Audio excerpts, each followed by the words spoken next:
रोहित दबे पांव अपनी माँ के कमरे में आया, उन्हें ये बताने कि वालिद मोहतरम किसी अहम काम से घर के बाहर गए हैं और रात देर तक वापस आएंगे। कमरे में दाखिल होते उसे दिल को छू लेने वाले मनाज़िर देखने को मिले। शर्मा जी जल्दी करें, अब और कितना इंतज़ार करवाएंगे? मुझे मज़ीद सब्र नहीं हो रहा। आज चिड़िया बहुत फड़फड़ा रही है। रहीला जी ना होने के बराबर लिबास पहने, आंखों पर पट्टी बांधे बेड पर बैठी हुई थी। उन्हें इस हालत में देखकर रोहित का खुद पर काबू पाना मुश्किल हो रहा था। उसने दरवाजे को बंद किया और फिर धड़कते हुए दिल के साथ अपनी माँ के करीब आया, जो बिस्तर पर बैठकर शर्मा जी के कुछ करने की मुंतज़िर थी। कमरे में 0 वाट का बल्ब रोशन था। रोहित बेड पर बैठा और अपना हाथ माँ के बल्ब पर रखा। उसके जिस्म में करंट सा दौड़ा। उसने फौरन अपना हाथ पीछे कर लिया, लेकिन रहीला ने रोहित को शर्मा जी समझकर पकड़ लिया और कहने लगी, मैंने आपको पकड़ लिया है। इतना कहकर रहीला ने रोहित को शर्मा जी समझकर बेड पर गिरा दिया और फिर उसे अपनी ऑक्सीजन दी। ये शर्मा जी की मिठास नहीं है। कुछ महसूस होने पर वो उसके ऊपर से उठी, लेकिन रोहित ने पासा पलट दिया और खुद उनके ऊपर झुक गया और माँ के साथ अपनी हर हद पार होते वो सब कुछ करने लगा। रोहित ने जब अपना तोता अपनी माँ की चिड़िया में देखा, तब रहीला जी को अजीब सा एहसास हुआ। शर्मा जी, आज आपके तोते का अंदाज इस बार मुख्तलिफ लग रहा है। माँ की बात सुनकर रोहित घबराया और धीरे से माँ के कान में सरगोशी करते हुए बोला, आज मेरे नए अंदाज का मज़ा चखे। वो इतने धीरे से और नशीली आवाज़ में बोला कि रहीला समझ ही ना सकी कि उसके साथ रोमांस करने वाला उनका शौहर नहीं, उनका बेटा है।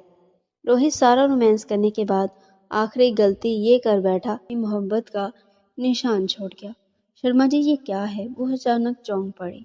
उनकी आंखों पर पट्टी बंधी थी, इसलिए वो कुछ देख नहीं पा रही थी, लेकिन महसूस सब कर रही थी। रोहित ने 15 मिनट ही किया होगा जब रहीला जी अपनी आंखों से पट्टी हटाने की कोशिश करने लगी। शर्मा जी, आप कुछ बोल क्यों नहीं रही हैं? मुझे आंखों से पट्टी हटाने दे। वो उठकर बैठते हुए बोली, अगर माँ ने आंखों से पट्टी हटा दी तो सब कुछ देख लेंगी, और मुझे भी। रोहित ने दिल में कहा और जल्दी से बेड से उठा। उसका हाथ बेड की शीट के साथ अकड़ा और उसके हाथ में लगा बस्तर इसी शीट के साथ ही गिर गया। रोहित ने जल्दी से 0 वाट का बल्ब बंद कर दिया। कमरे में अंधेरा हो गया।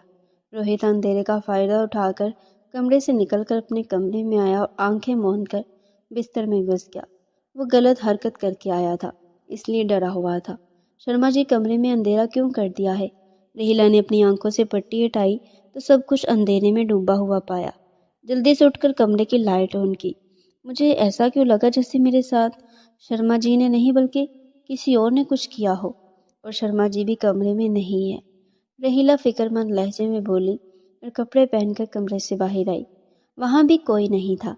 रोहित के कमरे में देखती हूँ, शायद वहां चले गए हों। शर्मा जी को तलाश करते हुए वो रोहित के कमरे में आई। दरवाज़ा खुला था और कमरे की लाइट भी ऑन थी, लेकिन रोहित आंखें मूंदे लेटा था। वो रोहित के करीब आई और उस पर अच्छे से चादर उड़ाई। रोहित भी सोया हुआ है और शर्मा जी भी घर पर नहीं है। फिर मेरे साथ पलंग किसने तोड़ा है? रहीना ने फिक्रमंद लहजे में कहा और परेशानी की हालत में कमरे से बाहर निकल गई। माँ के जाने के बाद रोहित ने अपनी आंखें खोली और एक लंबी सी अंगड़ाई की।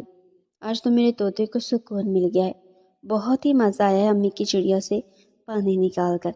वो अपनी माँ के साथ गुजारे लम्हात को याद करके मुस्कुराया और दोबारा सो गया। शुक्र है तुम आ गए हो। मैं कब से सड़क को तनहा खड़े होकर तुम्हारा इंतजार कर रही हूँ। सड़क पर खड़ी लड़की अपने सामने खड़े शर्मा जी के गले लगकर बोली, हाँ मेरी जान, मैं आ गया हूँ। होटल चले, मेरा तोता बहुत फड़फड़ा रहा है तुम्हारी चिड़िया का पानी निकालने के लिए। शर्मा जी ने उसे कसकर गले से लगाकर कहा और फिर उसे अपनी गाड़ी में बिठाकर होटल रूम में पानी निकालने लेके। सुबह होने के बाद रोहित फ्रेश होकर अपनी माँ से मिलने उसके कमरे में आया। वो कमरे में टहलकर बेचैनी से किसी को कॉल कर रही थी। क्या हुआ माँ, आप किसे कॉल कर रही हैं इतनी बेचैनी में? रोहित माँ के करीब आकर बोला, तुम्हारे बाबा को कॉल कर रही हूँ, मगर वो पिक ही नहीं कर रहे हैं और रात को भी अचानक गायब हो गए थे। रहीला ने रोहित को बड़ी परेशानी बताई। सॉरी माँ, मैं आपको बताना भूल गया था। रात को बाबा मुझे बताकर बाहर गए थे, लेकिन मैं आपको बताना भूल गया था। कब गए थे तुम्हारे बाबा? मतलब है तुमने हमारे कमरे से कुछ आवाज़ें सुनी थी उनके जाने से पहले? रहीला ने उकचाहते हुए पूछा। ماں کی بات سن کر وہ سمجھ گیا کہ وہ اس بات سے واقف ہے کہ رات میں ان کی چڑیاں ان کے شوہر نے نہیں بلکہ ان کے بیٹے نے اڑائی ہے۔ نہیں ماں، میں نہیں جانتا۔ میں جب آپ کے کمرے میں آ رہا تھا تو دروازہ اندر سے بند تھا۔ مجھے لگا آپ سو گئی ہوں گی، اس لیے میں انہی قدموں واپس چلا گیا۔ کیوں ماں، کیا ہوا ہے؟ آپ کیسی آوازوں کی باتیں کر رہی ہیں؟ وہ انجان بن کر بولا۔ کچھ نہیں، تم بتاؤ کس کام سے آئے تھے؟ رحیلہ نے بات کا رخ تبدیل کیا۔ میرے سر میں درد ہو رہا تھا تو سوچا آپ سے مالش کروا لوں۔ روہت اپنا سر دباتے ہوئے بولا۔ اچھا وہ تمہارے سر کی مالش کر دیتی ہوں۔ روہت ماں کے قدموں میں بیٹھ گیا اور رحیلہ مدھم انداز میں اس کے سر کی مالش کرنے لگی۔ وہ بھی رات والے واقعے کو سوچ کر افسردہ ہو رہی تھی۔ رحیلہ روہت کے سر کی مالش کر رہی تھی۔ روہت نے اپنی ماں کا ہاتھ تھام لیا اور لمس چھوڑا۔ رحیلہ نے اس کی محبت کو غلط رنگ نہیں دیا کیونکہ وہ ان کا بیٹا تھا۔ ماں، مجھے آپ سے بہت پریم ہے، میں ہمیشہ آپ کے ساتھ آپ کے پاس رہنا چاہتا ہوں۔ وہ ماں کے ہاتھ کو اپنے سینے کے ہاتھ لگا کر سنجیدگی سے بولا۔ تم ہمیشہ میرے پاس ہی رہو گے روہت، وہ مسکرا کر بولی اور اپنی جگہ سے اٹھ کر آئینے کے سامنے کھڑے ہو کر اپنے بالوں میں تیل لگانے لگی اور کھلے بالوں کو پن لگا کر بند کر دیا۔ روہت کی نظر ماں کی گردن پر پڑی۔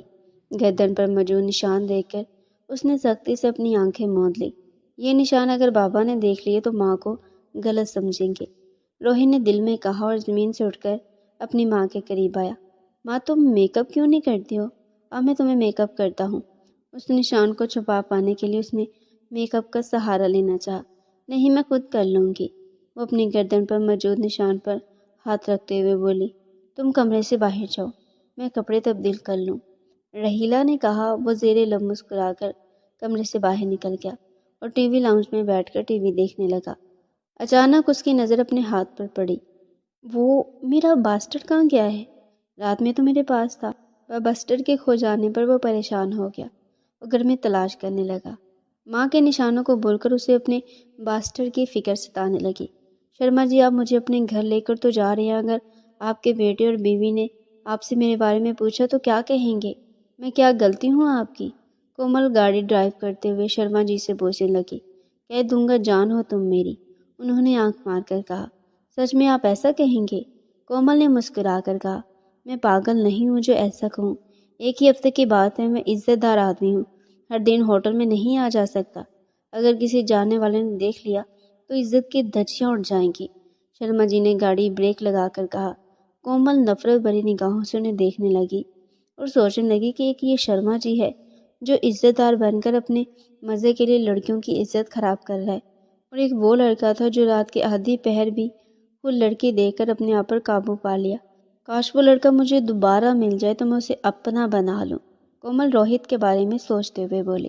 دوستوں، کہانی کا اگلا پارٹ بہت ہی مزے کا